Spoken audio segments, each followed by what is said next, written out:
Dadar प्लाझाजवळ best बसला अपघात झाला आणि एकाचा यामध्ये मृत्यू झाला। 3 जण गंभीर जखमी आहेत। भरधाव बसनं 3 ते 4 वाहनांना धडक दिली।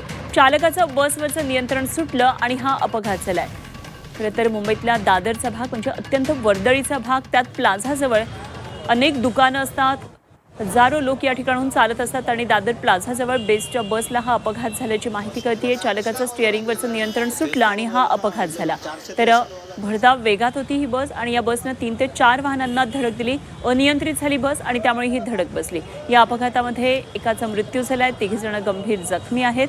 तर या अपघातामुळे प्लाझा दादर परिसरात एक मोठी वाहतुकीची कोंडी सुद्धा त्यामुळे पाहायला मिळाली। बेस्ट बसमधले 3 प्रवासी सुद्धा जखमी असल्याचं कळतंय। तर जखमींना उपचारासाठी सायन हॉस्पिटलमध्ये दाखल करण्यात आलंय आणि बेस्ट बस धारावीकडून दादरकडे येत होती। बसनं सुरुवातीला नियंत्रण गमावलं आणि ट्रेलरला धडक दिली आणि त्यानंतर हा अपघात झाला। तर कसा नेमका सगळा अपघात झाला एकदा माहिती पाहूया ग्राफिक्सवर या अपघातासंदर्भातली।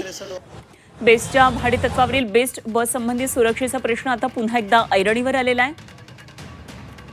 बेस्ट बसचा प्रवास हा धोकादायक ठरतोय का असा प्रश्न उपस्थित होतोय। बेस्टच्या भाडेतत्वावरील बसमधून प्रवास करणं हे धोक्याचं ठरतंय का?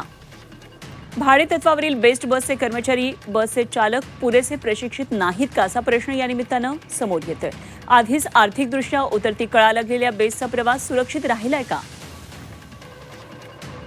जानेवारी 2023 ते डिसेंबर 2025 या बेस्ट बसचे 958 अपघात झालेत। तर या 958 अपघातात 77 जणांचा मृत्यू झालाय, 217 जण जखमी झालेले आहेत।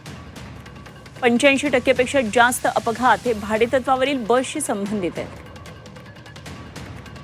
2025 मध्ये 606 मोठे आणि किरकोळ अपघात झालेत। त्यापैकी 582 अपघात हे भाडेतत्वावरील बसचे झालेत।